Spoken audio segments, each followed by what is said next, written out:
Hello folks, hope you're all well and welcome back to my channel. Today's video is about the much awaited opening of the Jewry Wall after 8 long years and a refurb of £16.8 million. So let's go inside and explore.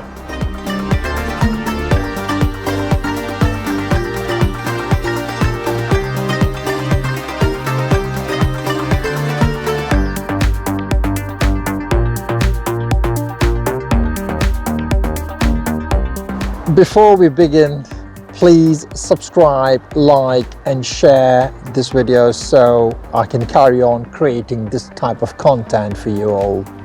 Thank you very much. Standing tall in the center of Leicester is one of the most remarkable Roman ruins in Britain, the Jewry Wall.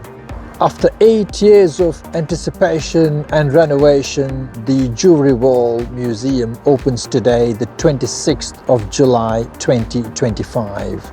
A bold new vision of Leicester's ancient past. This is a day that's been a long time coming, but I've had a chance to have a look at it. I think you'll all have a chance to have a look at it very soon, and you will see, I think, something that, well, those who've seen it in advance have said, wow. It really does, I hope, bring those 400 years that the Romans were in Leicester, bring it to life for us here in the 21st century. Uses 21st century technology to do it, and uses a very fine young man as a part of that. You will see this face appearing, first of all, as you go in. He's the star of the show, right? Because he's the star of the show, I think we'll both agree. He's the one who should yeah, definitely. Yeah. So, are you ready? Now, just hold it for a minute. That's it. Hey, it's open.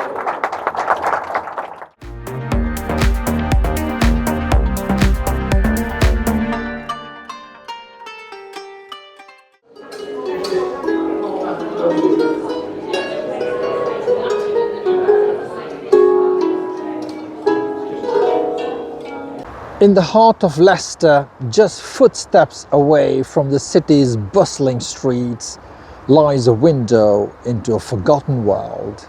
A world of emperors and engineers, stone baths and silent walls, a world of Roman Britain.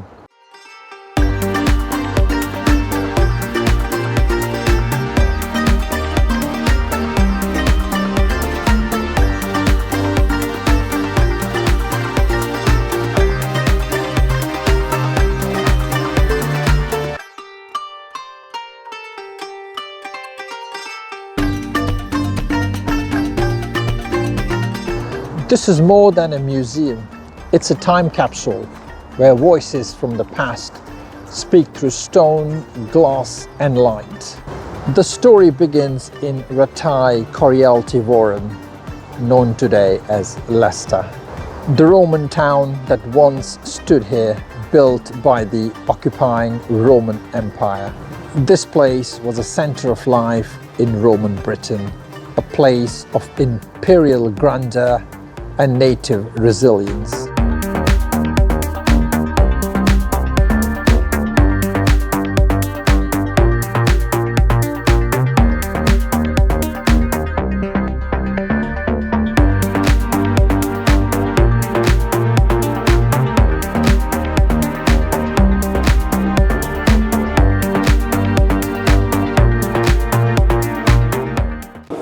So guys, here we have Sir Peter Soulsby, the Mayor of Leicester City, to say a few words about today. Well, I'm very pleased that at last we're able to open the new refurbished Jewry Wall Museum to the public. I say refurbished, in fact it's completely transformed. And what we've set out to do here is to use 21st century technology to tell the story of the 4 centuries that the Romans were here in Leicester, and to tell the part that the Jewry Wall, this largest piece of Roman masonry anywhere in the UK, to tell the story of the bathhouse of which it was a part and the city within which it was placed. And I'm sure it'll draw lots of people from around the country and the globe potentially to Leicester, put Leicester on the map? Oh, absolutely so. The Richard III Visitor Centre has already had 500,000 visitors. Now, some of those are local, some of them are from elsewhere in the county or the region, but many have come from elsewhere in Britain and from around the world. I'm very confident that over time, this will bring even more visitors to Leicester. Thank you very much, Sir Peter Salisbury, for your time. My pleasure. Appreciate that. Thank you very much.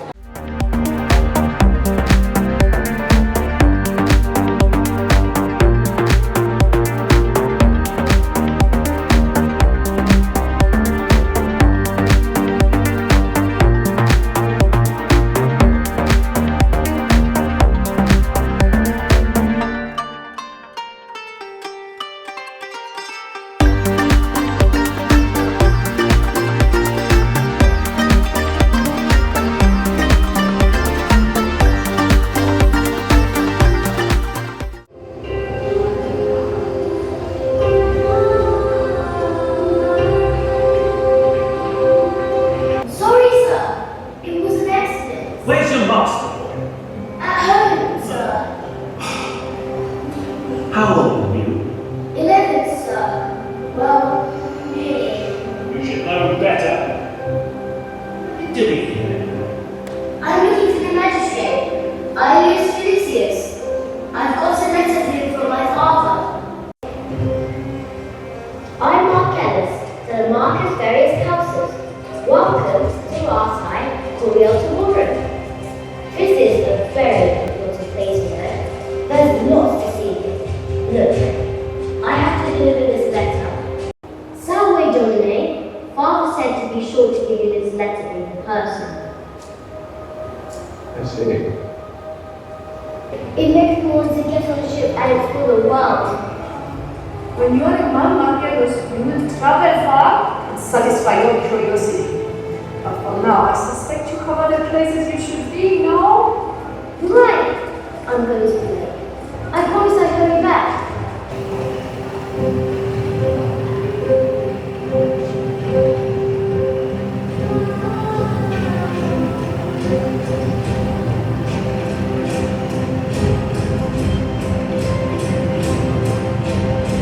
Why are you so late from town? All you have to do is deliver a letter. I met the magistrate and some foreigners and a real centurion. Marcellus, you know your father and I are expecting important guests tonight. The slaves are frantic in the kitchen, about to go looking for you. Do you think our enemy can sneak Campania? The Keeper says the sun never stops shining there. Or the great cities of Egyptus, like where father was born. They have real elephants there. I'm going to think you should go back to your books now, Marcellus.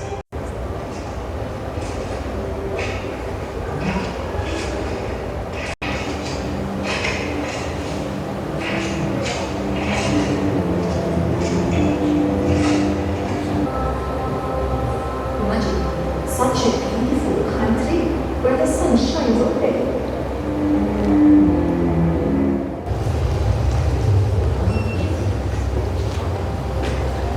Right guys, we have this young man here who, as you saw earlier on, cut the ribbon for the opening of the museum.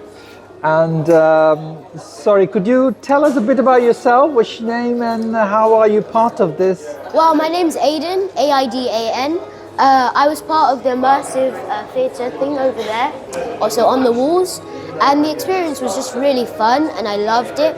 I was around the cast that really knew their stuff, and it was so cool when they got into character. I got to wear my own Roman shoes, my Roman costume. It was just quite cool. It really brought it to life.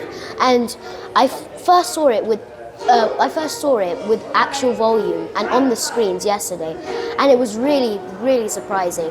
I noticed how I sounded quite different, but it didn't matter. It was really, really good and quite, as they say, immersive. Fantastic. So how do you feel about being a part of all this? I feel quite proud, and I know that it will be quite important for the future and for different people that come here, and I can inspire other people, and that would be really good. And are you interested in history? Yeah, I'm really interested in Fantastic. in history. I wish you all the best and keep studying history. I will. Thank you.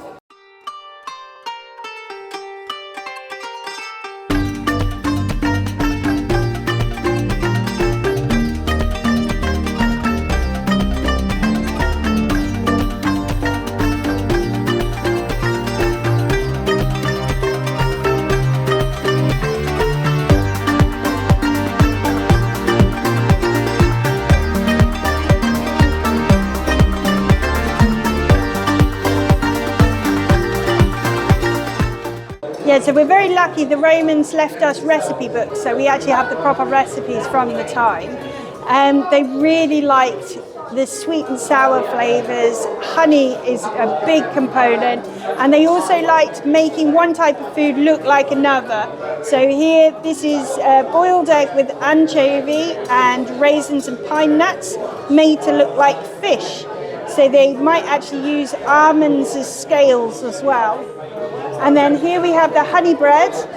This was eaten, but it was also used as offerings to the gods. And then if you were going to watch the gladiators, this might be the snack that you're eating, the stuffed dates drizzled in honey. They really liked eating chicken because we had chickens before the Romans came, just before, but we were just using them for eggs. But the Romans were into eating the actual chicken as well, so there's quite a lot of chicken recipes.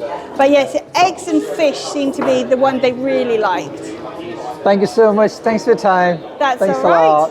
So we have this young lady here who I believe this is some kind of jewellery. Is that right? Jewellery store? Yes, so this is wirework. So these here are Roman fibulas. So they're pretty much just Roman safety pins. Right. But these ones are all made out of brass and these ones are copper. Were they into their jewellery? Yes, Yeah. they very liked their bling. So they'd have a lot of rings and bracelets, and the different kinds of wire you had was the higher rank you were. So if you had gold plate, you were quite well off, and if you had silver, that was also quite well off. But most people just had copper and brass.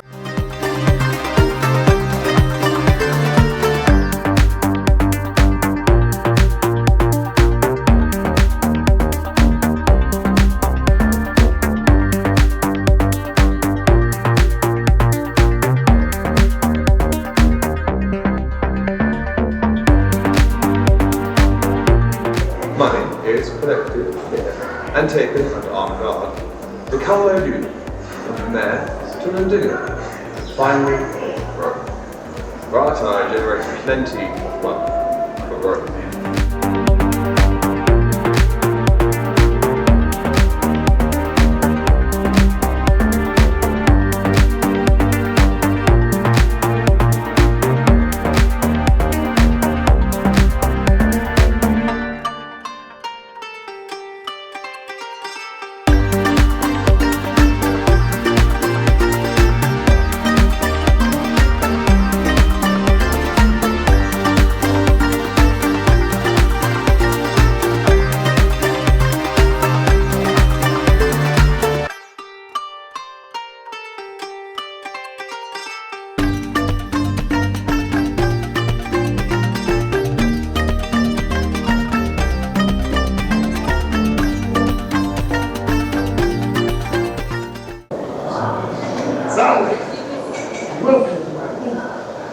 It's pleased to see you arrive safely from the travel and raise the voyage.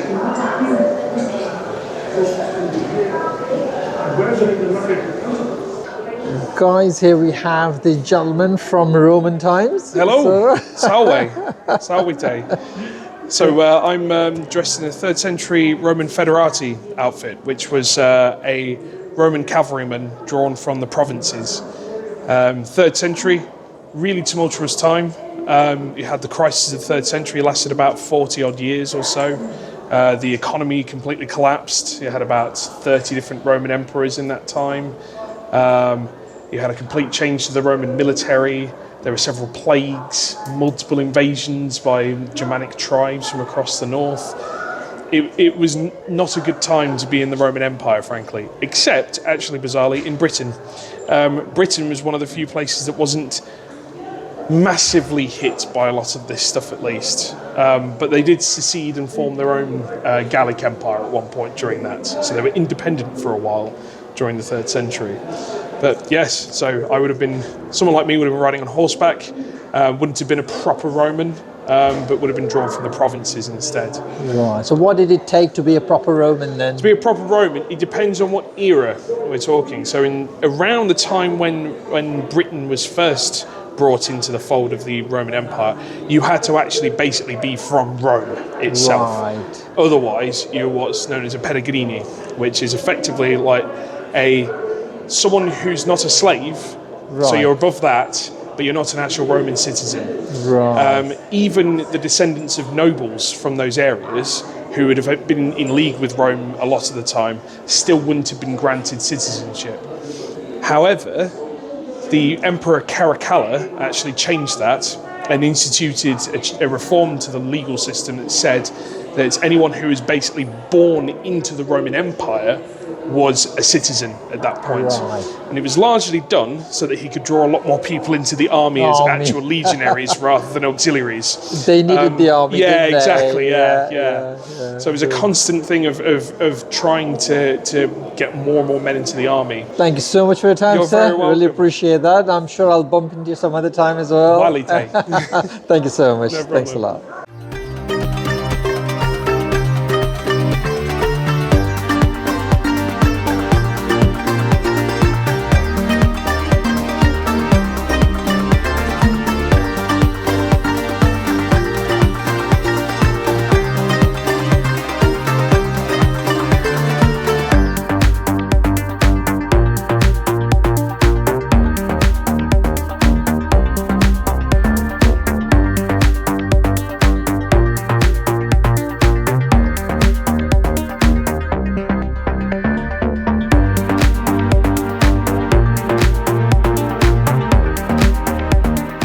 So we've got a bit of a demonstration of 3 different types of stoneworking.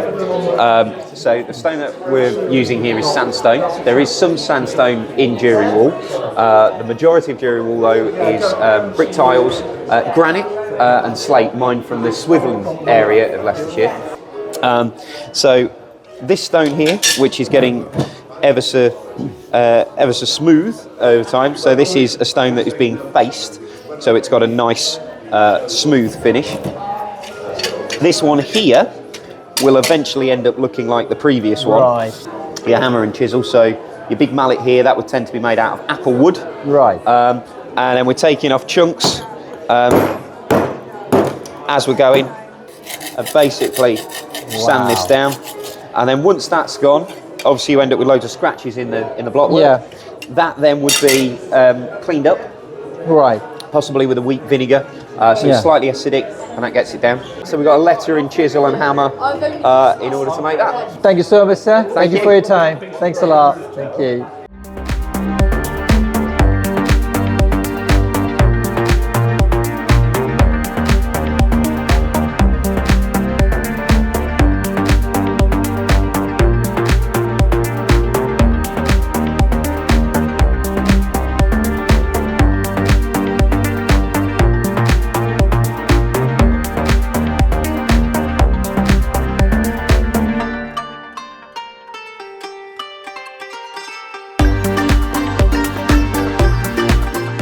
Guys, here we have the gentleman who's going to tell us a bit more about this stall and what has gone on here. Okay, so what we have here then is a selection of Roman building materials, most of them found within about 100 metres of where we are now. So if you're very wealthy, this is a part of a Roman roof tile called a tegula. Right. And you can see that mark there, which is called the signature. Right. And again, that's individual to the tile maker. Oh wow! So that's like more like signature. Absolutely, yeah. They're probably illiterate. They couldn't write, but they would make that mark. So hopefully they could get paid at the end of the day. So this was found under the John Lewis car park, but you can see all those dots on there and that's made by somebody stepping with a hobnail sandal onto the wet clay before it was fired. So is that sandal a replica from... That is a replica.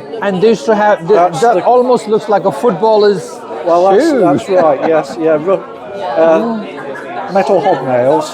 So if we excavate a Roman body, often we'll find just the skeleton, and then at their feet, lots of little dots. These are cat paw prints.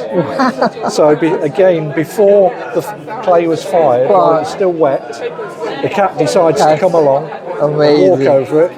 It's just amazing what these artifacts can tell you, isn't it? Absolutely. Incredible. Yeah. The height of Roman technology, a mosaic. Mosaic. They were renowned for that, weren't they? They really were. Yeah. I wish the Jewry Wall could talk. I know. I mean, that's seen so many changes. I know, amazing. Maybe incredible. one day technology will be able to find some way of yeah, definitely. Thank you so much, sir, for your time. Really appreciate it. Thanks a lot. Thank you.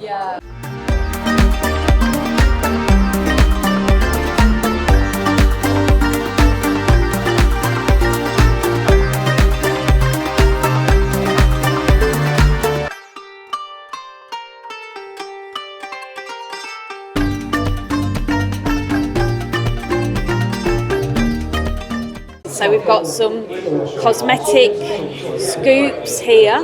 So a little palette for mixing your cosmetics on. That's a nice bit of soot for you to do something to make your eyes nice and dark. So like modern day makeup. Yes, different ingredients. Although so we don't use flies, but apparently that was one of the ingredients. That's interesting. Dead flies. So they actually use flies. Yeah. And what was that used? What were they used for? That's they crush those up and you make black eye makeup out of it. So black eyebrows, black eyeliner, that was very important. Got some hairpins. Unfortunately, I haven't really got enough hair, but I've got... Alright, so this is how it would look. Alright, cool. So using them, and then when you've got your hair done and your makeup done, you can see if you like the effect by having a look in a mirror. The earliest mirrors are polished metal. If you're really rich, you have one of polished silver. Hello there. So you'd have a bath kit, certain things that you would need when you were in the bath. Right. You'd need some sandals to keep your feet off of the cold and hot floors. Right. Your towel. The strigil, so this is to scrape off the dead skin cells, so you would use your oil to rub on your skin and then scrape or massage. Okay, we have a writing tablet here, which you'd use a stylus to write on. Right. And there is a picture from Pompeii of a lady holding one. Wow. So we know there's evidence for these for what's found in archaeological sites as well as in art. Thank you so much for your time, ladies. Appreciate that. Thank you very much. Enjoy the museum. Thank you. Typical Roman. A layer of cobble, a layer of brick, layer of cobble, layer of brick, and it gives it strength. It doesn't look particularly pretty, but it was purely built for strength. Remember, this was mortared after it was completed.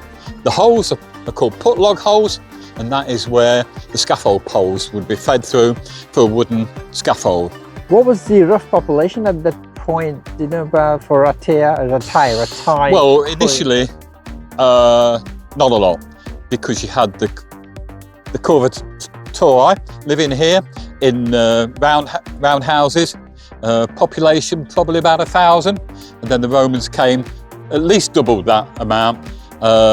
Pretty soon Leicester was a civic centre and probably 5,000 plus people living here. So this is a small changing room. There would have been lockers in here or alcoves where the visitors would put their clothing. Any valuables would be kept by their servants. And if you had to go to the loo before you went into the bath, this is your loo. Not particularly large, is it? So that's your latrine. Wow, that's quite tiny, isn't it? Yeah. The Jewry Wall, one of the largest pieces of Roman masonry still standing in Britain, is a reminder of power, of permanence. History never really disappears. It just waits to be rediscovered. In Leicester, the past is not behind us, it's beneath us. And the Jewry Wall stands today not as a ruin, but as a bridge between centuries. So it was male and female. That's why there's 2 arches. Oh, really? Yeah. So they weren't allowed to bathe together. No. They could come into the cold room together because this was the cold area. Yeah, basins full of really cold water. So this was the tepid area. Right. And the hot rooms were there. So the hot baths were there. And So they were trying to give their bodies that sort of shock between yes, intense yes. heat. Well, they thought it was healthy as well. Which is still, they do still. It was health. It was healthy. It was sociable. They used to do business here. It was used for all sorts of purposes. You know, you could do deals here. So the ground level is the bottom of that archway. So anything below that is below ground.